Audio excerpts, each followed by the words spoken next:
બાળ દોસ્તો આજે આપણે આપણા નવમો પાઠ શું નામ છે પાઠનું?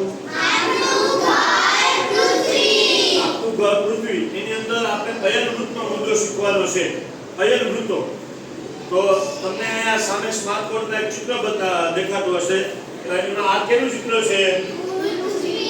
પૃથ્વી છે આપણી. અને આ શું છે? સૂર્ય. હા, સરસ. તો આ પૃથ્વી આપણી જેમ આ ચિત્રમાં બતાવેલી છે એમ સીધી નથી, પણ એટલા માટે તમને સમજાય એના માટે આપણે પૃથ્વીનો ગોળો પર ટેબલ ઉપર રાખેલો છે. પૃથ્વી આપણી છે એ આ રીતે જેમ તમને આ પૃથ્વીના ગોળામાં ગ્લોબમાં દેખાય છે એમ આ નમેલી છે. પૃથ્વી છે એ આપણી 66 કેટલા ખૂણે નમેલી છે? 66.5 અંશ. 66.5 અંશના ખૂણે નમેલી છે.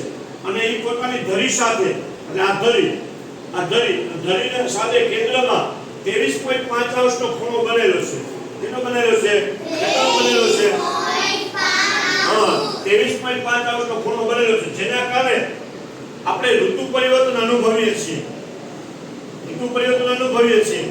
અને આ જે અયનવૃત્તો છે એની અંદર આપણે જેમ અગાઉ શીખ્યા એમ આ પૃથ્વી છે એની બરોબર વચ્ચેથી 0 અંશ અક્ષાંશ છે પસાર થાય. કેટલો અક્ષાંશ પસાર થાય? 0 અંશ. એને આપણે શું કહીએ છીએ? વિષુવવૃત્ત. હા, એને વિષુવવૃત્ત કહેવાય. એની ઉપર ઉત્તર બાજુ કયું વૃત્ત પસાર થાય છે? અને એની દક્ષિણ બાજુ કયું વૃત્ત પસાર થાય છે? એ 23.5 અંશના. આ 23.5 દક્ષિણ અને આ 23.5 ઉત્તર. એની 66.5 અંશે કયું વૃત્ત પસાર થાય છે? ઉત્તર ધ્રુવ વૃત્ત. અને 66.5 અંશ દક્ષિણમાં કયું વૃત્ત પસાર થાય છે? દક્ષિણ ધ્રુવ વૃત્ત. હા. અને સૌથી ઉપર 90 અંશે કયું ધ્રુવ છે? ઉત્તર ધ્રુવ. અને સૌથી નીચે 90 અંશમાં કયું છે? દક્ષિણ ધ્રુવ. તો હવે આમાં આપણે શીખવાનું એ છે બાળકો કે સૂર્યના કિરણો આ જે અયનવૃત્તનો જે આ ભાગ છે, એટલે આ આટલો ભાગ કર્કવૃત્ત અને મકરવૃત્તની વચ્ચેનો આ ભાગ, અહીંયા સૂર્યના કિરણો સીધા પડે. તો અહીંયા સૂર્યના કિરણો સીધા પડતા હોવાથી એ જે વિશ્વનું જે દેશોમાંથી પસાર થતું હશે ત્યાં ગરમીનું પ્રમાણ વધારે હશે, તડકો વધારે હશે. ત્યાંના લોકો એનો ચામડીનો રંગ પણ કેવો હશે? અને ત્યાં ગરમી વધારે પડવાથી ત્યાં વરસાદનું પ્રમાણ પણ કેવું હશે? ઓછું હોય. હા, ગરમી વધારે પડે તો વરસાદ પણ કેવો પડે?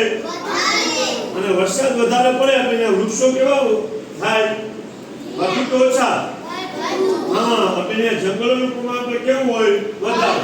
દક્ષિણ આફ્રિકા ખંડ જે વિશ્વવૃત્તમાં આવેલો છે ત્યાં જંગલનું પ્રમાણ પણ વધારે છે. તો અહીંયા સૂર્યના કિરણો સીધા પડે છે. જેમ ઉપર જતા જઈએ, જેમ આપણે કર્કવૃત્ત બાજુ ઉપર જતા જઈએ એમ સૂર્યના કિરણો કેવા થતા જાય છે? જો કેવા થતા જાય છે? સીધા કે ત્રાંસા?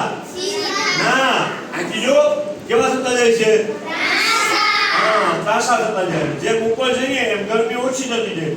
એમ દક્ષિણમાં પણ એમ જ, જેમ મકરવૃત્ત બાજુ જતા જઈએ એમ સૂર્યના કિરણો અહીંયા પણ કેવા થતા જાય છે? ત્રાંસા. કેવા થતા જાય? ત્રાંસા. અને ગરમી કેવી પડતી જાય? ઓછી. અને ઠંડીનું પ્રમાણ વધતું જાય. પણ સાવ ટોચ ઉપર પહોંચી અહીંયા ઉત્તર ધ્રુવ જે આ છે, અહીંયા દક્ષિણ ધ્રુવ, જ્યાં સૂર્યના કિરણો એકદમ ત્રાંસા પડે. કેવા પડે? એકદમ ત્રાંસા પડે. અને ત્યાં ઠંડી સૌથી વધારે હોય. અને ત્યાંના લોકો ભૂરા રંગના હોય, જેને આપણે ભૂરિયા કહીએ. જેનો ચામડીનો કલર એકદમ ભૂરાશ વાળો હોય, ભૂરો રંગ હોય. બરાબર છે? એ લોકોને એકદમ ઠંડી પડે અને વરસાદનું પ્રમાણ બહુ ઓછું હોય. જેમ કે અલાસ્કા છે, નોર્વે દેશ છે, રશિયા છે, યુરોપના અમુક દેશો છે, આ બધામાં